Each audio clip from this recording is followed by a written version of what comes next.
If you guys want one-on-one training, online training, or nutritional coaching, please head on over to my website, jpfitnesspro.com.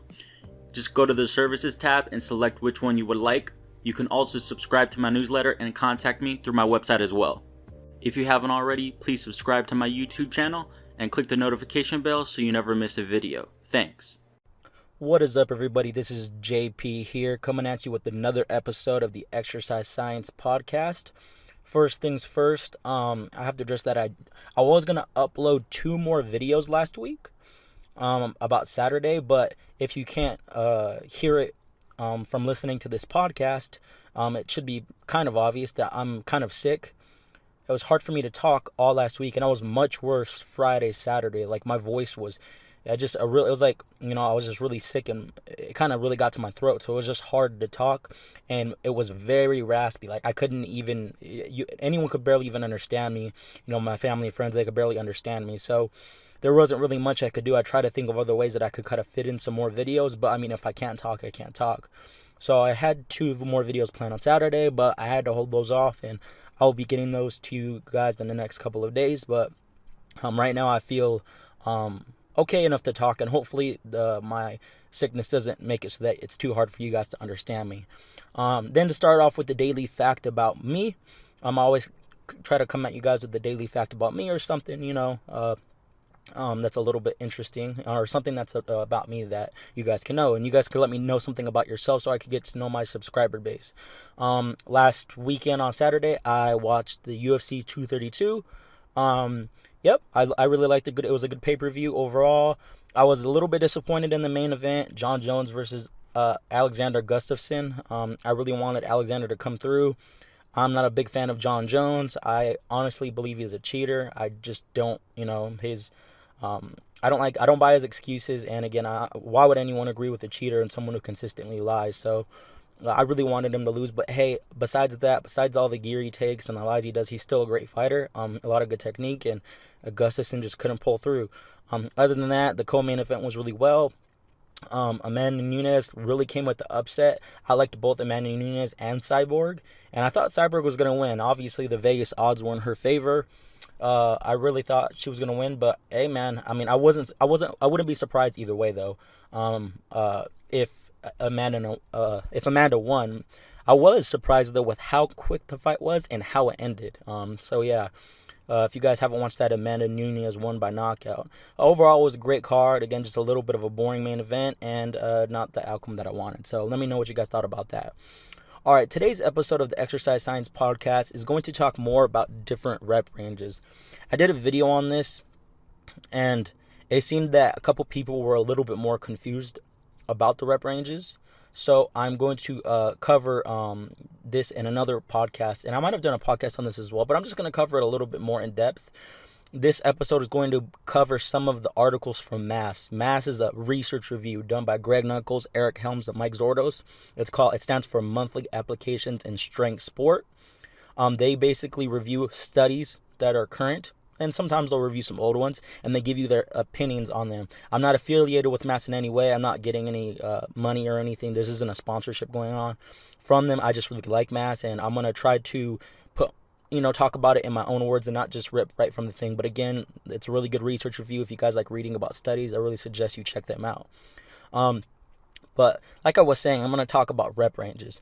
And I've done a video on this before. I've talked about the benefits of each rep range. But I'm going to go a little bit more in depth for those of you who are confused, because I get a lot of questions about this. People always say it seems to be a misconception that, if you want to get big, you have to lift big, or if you want to gain muscle, you have to lift heavy, which you can gain muscle optimally by lifting heavy. You can. And again, we'll talk about that in a little bit. But the main thing is that you don't have to lift heavy. And I'd argue that lifting heavy is not the most efficient way to gain muscle mass. And then contrary to that is you can gain muscle optimally. You can get optimal amounts of muscle with really light loads. There's just some caveats to that, and there's things you got to do. So let's start from kind of like square one is, there's hypertrophy is less specific than strength is. Hypertrophy is less specific. You have many, like, think of it like this. Hypertrophy is one end result. You want to gain muscle mass. You want to gain muscle optimally. If your goal is hypertrophy, then that's what you want to do. You just want to gain muscle. You want to get as jacked as you can, maybe just a little jacked, whatever it is that you want to gain muscle in some amount. But because that's the end result, is you want to gain muscle. But to get to that end result, you can take multiple paths. That's the best way to think of hypertrophy, is there's multiple routes you can go. It's kind of like, let's just say you had to go to a city or something. Let's just say you could take a bunch of different routes. You can go different ways. Maybe not a ton of routes, but you have options. With hypertrophy, again, your only goal is to gain muscle mass, and there's to sum it up, there's two specific stimuli that help you gain muscle. And that's, one is training with heavy and moderately heavy loads relatively close to failure. Now, if you're training with a heavy load, you're automatically already going to be relatively close to failure. So I don't even have to say that. So you could just say train with heavy loads. But moderately heavy loads, those middle rep range reps, maybe like, the 7 to 15 rep range, you have to get relatively close to failure. Because if you train with moderately heavy loads and you're very, very, very far from failure, you're not going to get muscle optimally. But again, if you're training with heavy, you should already be pretty close to failure. So that's the first stimuli, is that you have to do heavy loads or moderately heavy loads relatively close to failure. And then the second one would be is that you have to train light loads to failure. You have to go, if you're training below 60% 1RM, 60% 1RM max, if you're training over 20 reps, you're probably leaving gains on the table, and you're not gaining muscle optimally if you're not training to failure. Now, not many people train over 20 reps, but again, it just has to be noted. So those are the two stimuli. I guess you could even break it up into three stimuli, but moderately heavy and heavy loads I just group into one.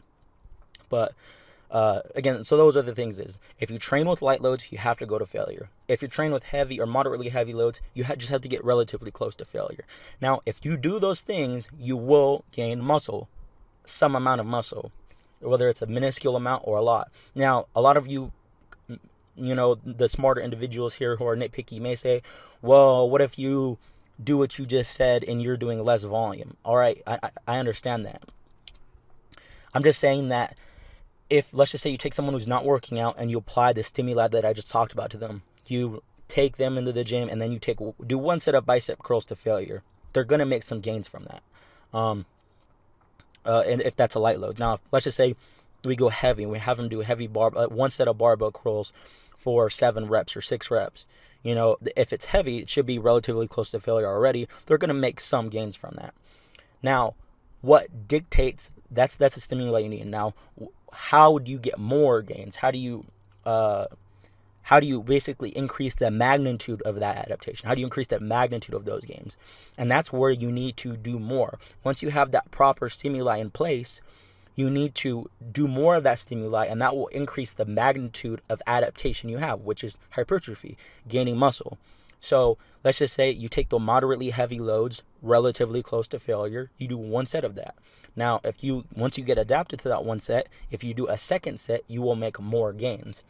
You'll get more jacked. You'll gain more muscle. You have a better hypertrophic response, assuming everything else is in place, like protein intake, food, sleep.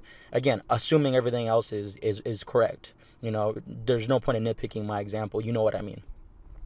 But so that's what you need for hypertrophy. So you can train with moderately heavy loads, in that 7 to 15 rep range, and you can gain muscle that way. You can gain muscle just specifically training even below 6 reps. And you can train with really light loads, but the caveat there is you have to go to failure, but you could still make optimal gains in doing so. Hypertrophy gains. So you have multiple different routes you can take. Now again, let's just give you some examples of what would happen if you didn't do something properly. Now, if you didn't have a proper stimuli, let's just say you didn't train with heavy loads or you didn't take light loads to failure, you're going to be leaving gains on the table. You might make less than optimal gains, or you won't make any gains at all. So you need a proper stimulus first.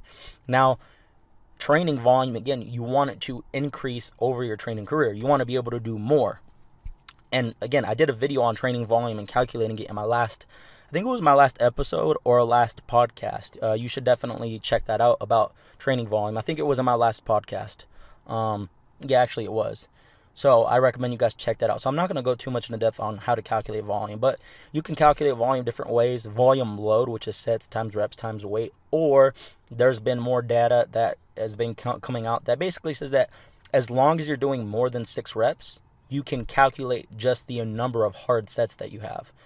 If the set is within 3 reps of failure and it's between 6 and 20 reps, you can count that as one optimally stimulating set. Now, the reason why it's over 6 reps, you may be thinking right now, well, you just said you can gain muscle optimally with heavy loads.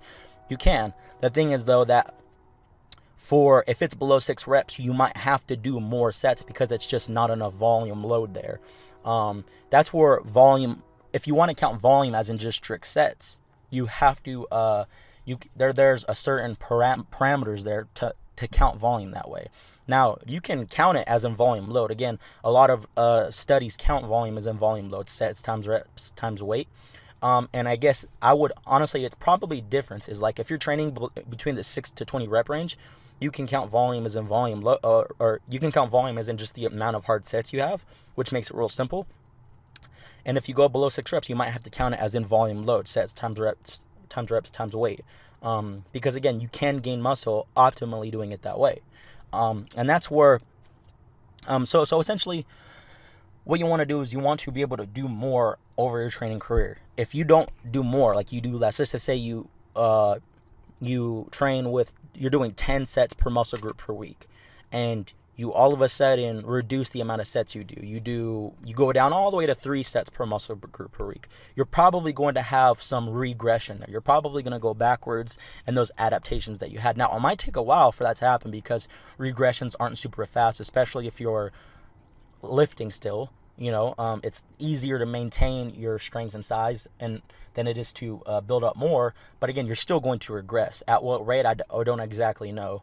But you will regress. So essentially, if you go backwards with volume, you'll do less. Now, it's good to keep that into account or to keep that in mind, because that's where, if you're calculating volume as in volume load, and I'm going to say this a lot for people who forget what it is, sets times reps times weight, then if you're just strictly sticking to heavy sets, then it's going to be harder to accumulate volume load.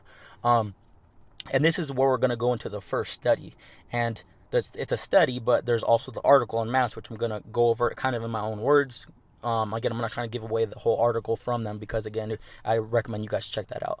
But the article from them is titled, well, I'm not sure. Yeah, the article from them is titled, "Is Heavy Lifting Necessary for Muscle Growth and Strength Gains?" That's the article from Mass.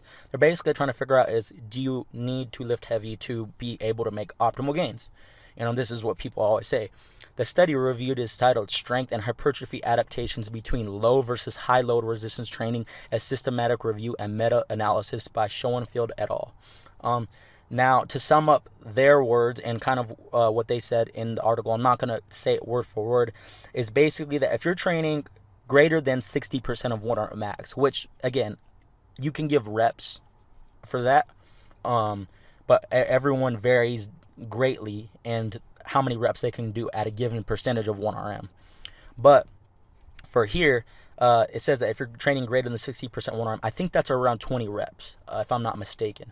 So if you're training we'll just keep it as that, though, to keep it simple. If you're training greater than 60% of 1RM, you're obviously going to make strength gains much better and faster than training below 60% of 1RM. Now, this is nothing new. This is not surprising. And this goes to kind of like the second thing I didn't really go over earlier, which I should have, but is hypertrophy, I said, is less specific than strength. Strength is very specific. You need to train, hypertrophy is a part of strength. Hypertrophy, if you, let's just say you take 2 versions of yourself, you listening to this right now, we take 2 versions of you. One, everything else is the same, but one version of you is more jacked. You got more muscle. You're going to be stronger because, again, when you have more muscle fibers to be able to recruit to apply force to whatever resistance you're lifting, you're going to be able to lift a greater load. Now, you can't do that same example between two different people because there's a lot of things that go into strength. There's a ton of factors that go into strength. But the thing is, strength is very specific. What I mean by that is if you want to get stronger, you have to train heavy. I mean, if you want to make, I guess a better way to say this is if you want to make optimal strength gains, you need to train heavy. And this is a pretty black and white thing in the scientific literature. This is not a gray area. If you start training with light loads, you're leaving strength gains on the table 100%. You're not making optimal gains. Whereas hypertrophy had a lot of different paths, strength has a very clear-cut path. Now, there's many paths on this one path, but it's only one path, essentially. Is you need to train heavy, you need to train in the lift that you want to get stronger at, whereas hypertrophy, if you want to get jacked quads, you could do a bunch of different exercises. Now, with strength, if you want strength, you have to talk about exercise. You can't just say, I want to get stronger. Well, what do you want to get stronger in? If you say, I want to get stronger in the squat, the best way to get stronger in the squat is to train the squat itself, to train heavy in the squat itself. So again, it's pretty specific. Now, you could do other things that might indirectly make you stronger, but none of them are going to be as efficient as training in that specific lift you want to get stronger at. So strength is a lot more specific. Again, you need to train heavy to get that neurological adaptation. You still need to think about volume because hypertrophy does affect strength, so you need to increase muscle mass, but you also need to think of technique because you need to think about skill acquisition. Those are the three main factors regarding strength: is neurological adaptation, training heavy, skill acquisition, getting better at that lift and not having poor technique, and then muscle mass, how jacked you are. So essentially, this meta-analysis from Schoenfeld et al., it's saying that, greater than 60% of 1RM training leads to greater strength gains than training below 60% of 1RM, which again is pretty black and white in the scientific literature, and it's not nothing new. The second point that they talked about is that I guess this study went over that the high load and low load training may have similar effects on isometric strength. Isometric strength is where for those of you who don't know, is where the joint angle does not change. You're not going through a concentric and eccentric portion of the lift. So it had similar effects on strength, and I'm not exactly sure why. And it says there doesn't seem, and the main thing here is that there doesn't seem to be a meaningful difference between high and low load training for hypertrophy.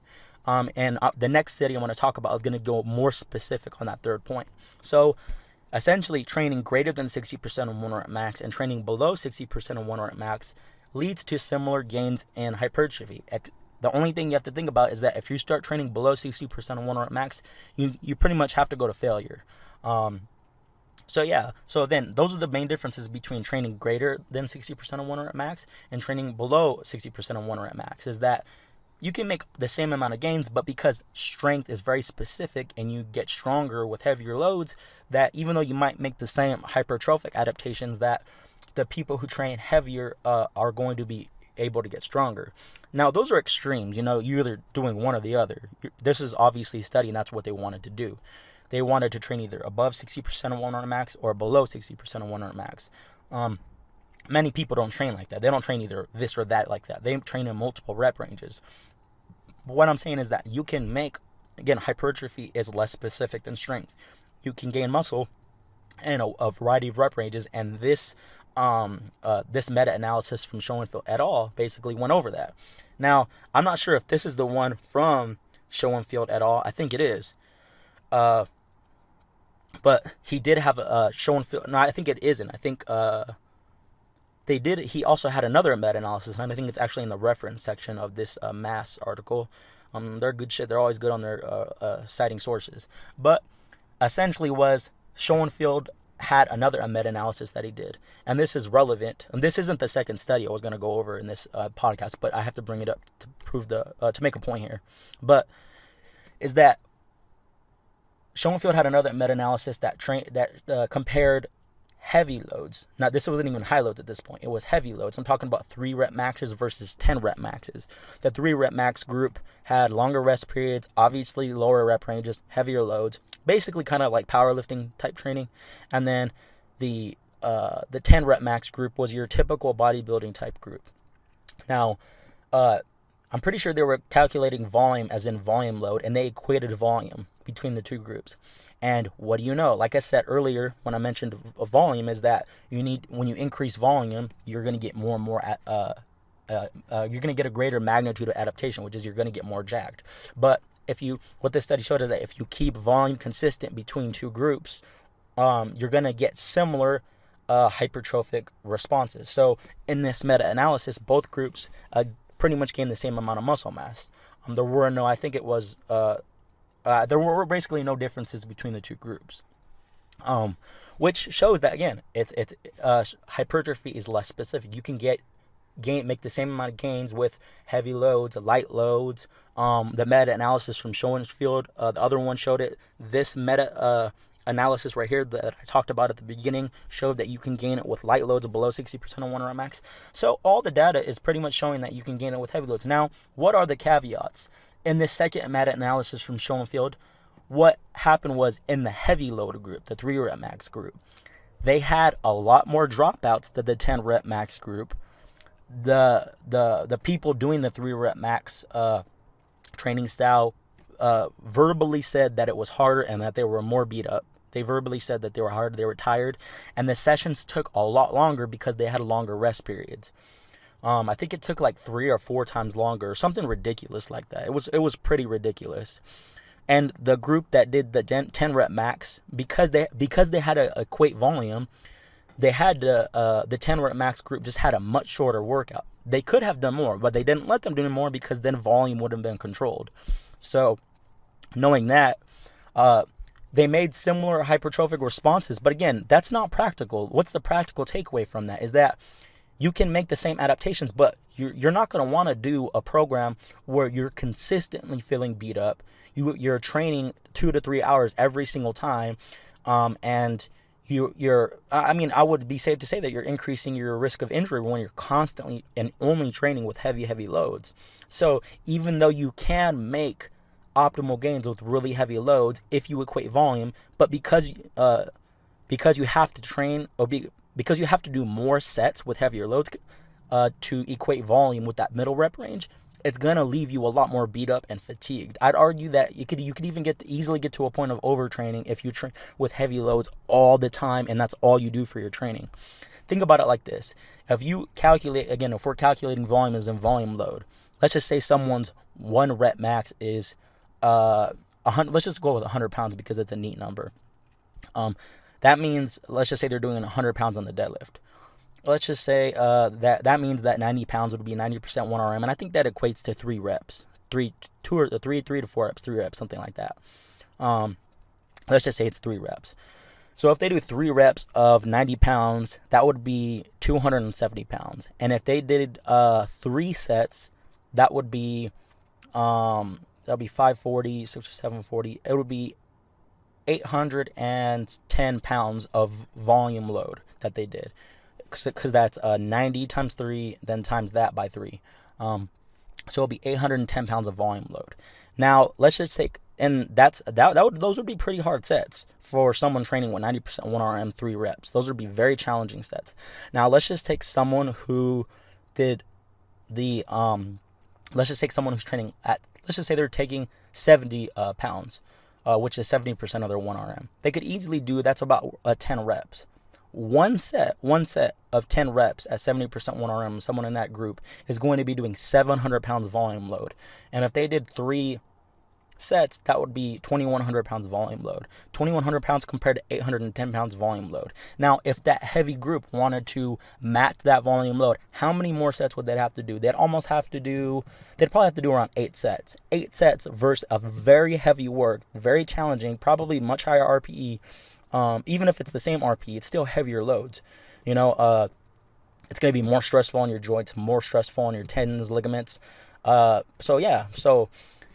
It's not a very efficient way to accumulate volume. Like if your goal is hypertrophy and you're trying to accumulate volume, which one makes more sense? If we're just talking about hypertrophy and you're going to get the exact same gains, which one would you rather do? Which one's more efficient? Doing 3 sets of 70% of 1RM, 10 reps, or 3 sets, 90%, 3 reps at 90%.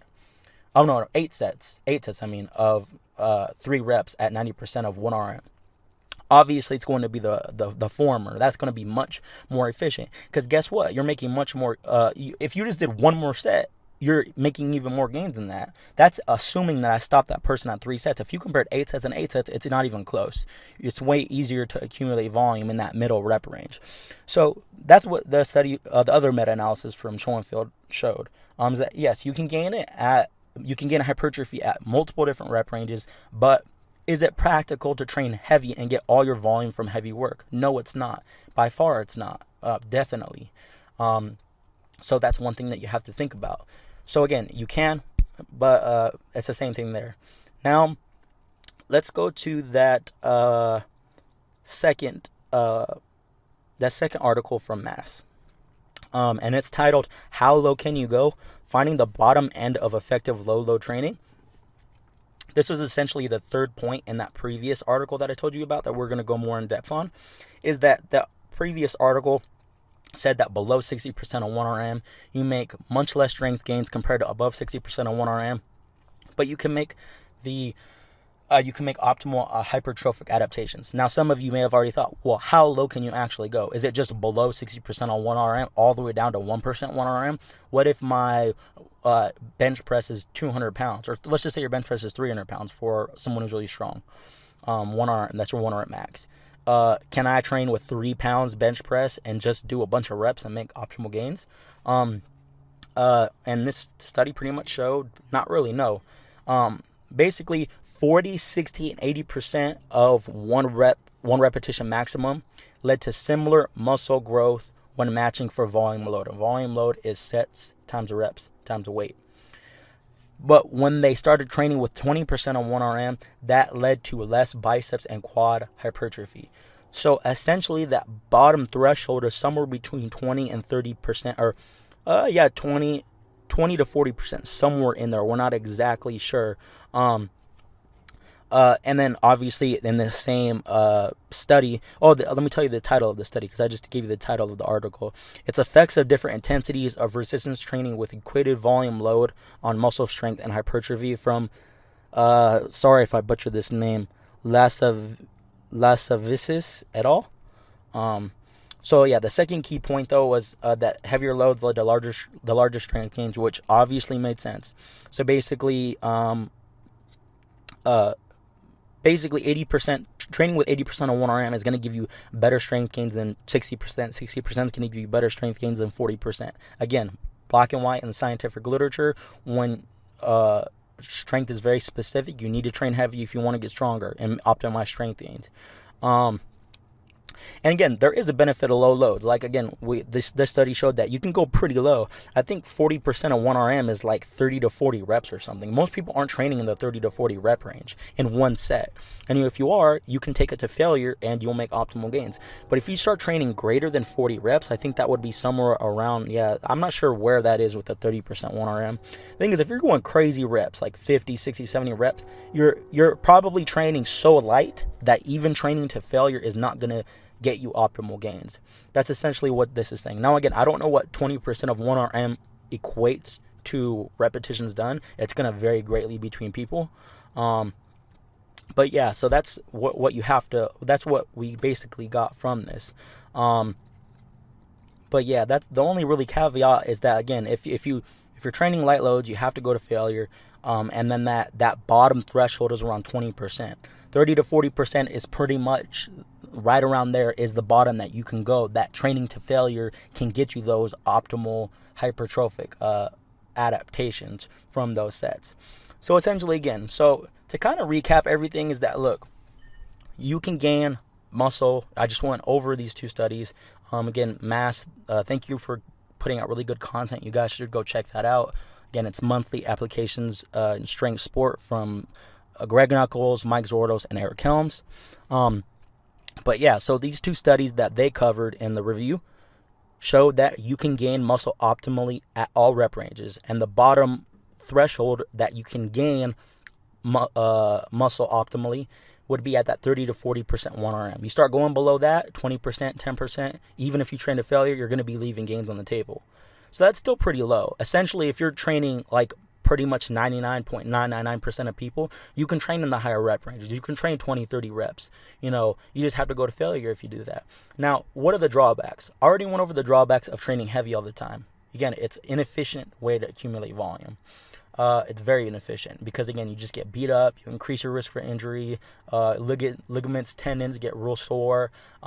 It's just a lot longer workouts because you need longer rest periods. You got to do more sets. It's just very inefficient.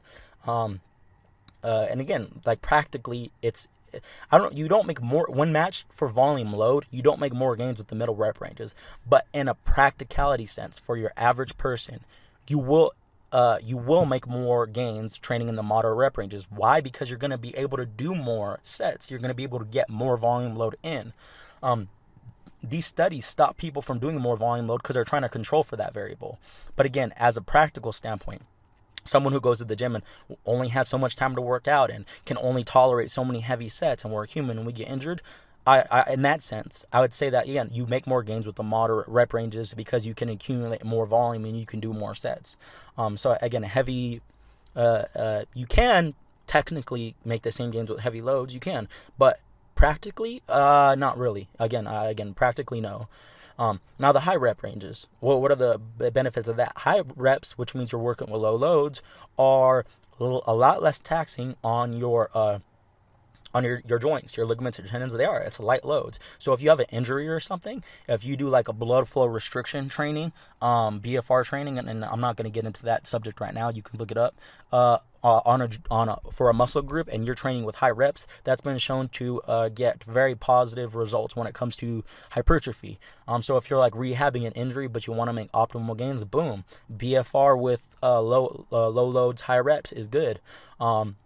It's a good way to accumulate volume. That's the problem. Now, again, the downsides of high reps is that, again, if your goal is strength, you can't do all your training in high reps because you're leaving a ton of strength gains on the table. The second thing is that you have to train to failure. And a lot of you saying, well, that's not a problem. But the thing is, a lot of people who train to failure, they really don't go to failure. They go to the point where it hurts and it burns really bad and they stop. But you need to go to absolute failure, which means that you're kind of training masochistically, like doing every single, let's just say we assumed you did all your work in the high reps, taking every single set to absolute failure. In some studies, I think it might have been the one I was just reading, but in some of them, they've had people puke during the study because they were the group that had to do the high repetitions, and because obviously they want to absolutely make sure you're going to failure with high reps, that they squeeze every single little ounce of will out of you to get another rep.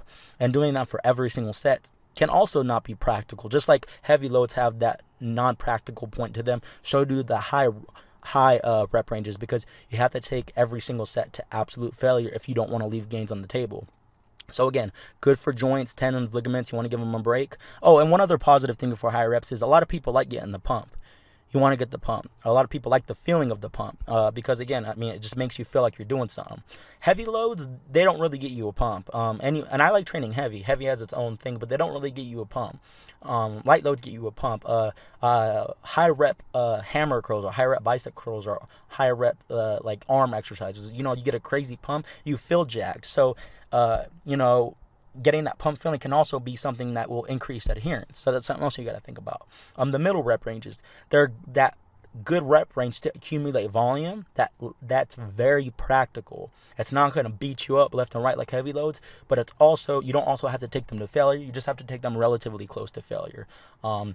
Training at a 5 RPE or higher, within 5 reps from failure has been shown to have the same hypertrophic responses as training to failure. So again, that's the benefits of the middle rep ranges. But the middle rep ranges aren't as good at getting a strength gains as the heavier rep ranges, and the moderate rep ranges are still relatively heavy. So if you have an injury, you may not be able to go to the moderate rep ranges. And also the moderate rep ranges don't get you as a crazy pump as the higher rep ranges do. So if you like getting a pump, that's another good thing that you can't get with moderate rep ranges. So again, they all have their benefits. They all have their ways, their place in your training. Again, once you apply the science, making a program is more like an art. But you have to first look at that science and apply that, though. If someone comes to me and says they want to make gains, I can do it with heavy loads. If someone likes training heavy, I wouldn't program all their training heavy, but I can give them a little bit more heavy training than I would someone else. If someone says my goal is just to make hypertrophy gains, I don't care about getting stronger, I'd probably program some strength training in there because strength indirectly helps hypertrophy by increasing the amount of loads you can lift at sub-maximal intensities, which means that in turn is going to help you get more training volume. But because strength has been shown to increase with strength responds more to the peak intensity versus the average intensity. So, you know, you're going to get a lot of returns on the first couple heavy sets you do in your workout, but it's going to get heavy diminishing returns past those first couple sets. You know, the difference between no heavy sets and 3 heavy sets is a huge in a workout, but the difference between 3 heavy sets and 5 heavy sets is probably not a ton. So if someone says they don't really care about strength, they just want to maximize hypertrophy, I could just have them do a couple heavy sets and then boom, onto that middle rep range work and then the high rep work. So they're going to make good strength gains, and then they're going to be able to get a lot of training volume and have that proper stimulus to be able to make growth. But again, if someone says they like getting a pump, I can program more high rep stuff into their workout program. But again, you have to be careful because you got to train to failure, and you have to think about things like training to failure on a deadlift is probably not smart because, again, when you start training to failure and you start getting fatigued, you have an increased risk of having a form breakdown, you know, and having form breakdown on a compound movement like a deadlift is just not smart. Yeah, that's just one you don't want to do. So that's another thing you have to think about when doing high reps.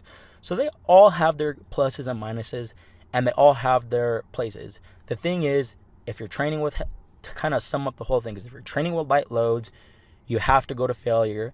The bottom rep range where even training to failure doesn't make up for the fact that it's a light load is 20%. So 30 to 40% is pretty much that bottom cap. You have to be training more than that, which 99.99% of people do. If you're training above 60% of 1 RM, you don't have to go to failure. You can go to moderately close to failure. And again, heavy loads, they're good for increasing strength, and you can make gains on all rep ranges. Again, they just have their ups and downs. Hypertrophy is less specific. You can make it, again, different routes to get to your end goal. Strength is more specific. If you want to get stronger, you got to train heavy, and you got to train heavy in the specific lift that you're trying to get stronger at. But again, rep ranges, we all know that they have their ups and downs.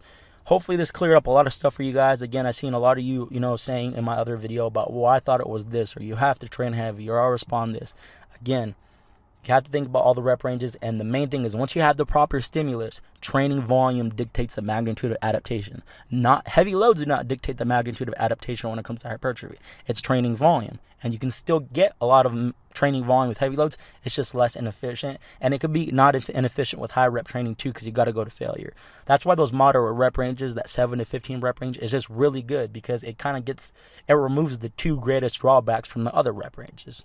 So if you guys have any questions, comments, leave them down below. I know this might have been a kind of in-depth podcast. Hopefully I wasn't talking too fast or hard for you guys to understand. If you guys did like it, let me know down below. Share this with your friends who try to say, different for rep ranges, so that you got to train heavy or you can't gain muscle with light loads. Share this with them. Yeah, I'll see you guys in the next episode or the next video. Those 2 videos that I should be doing are going to be coming out within the next couple of days since my voice is getting a little bit better, and I will see you guys on the next video. Peace.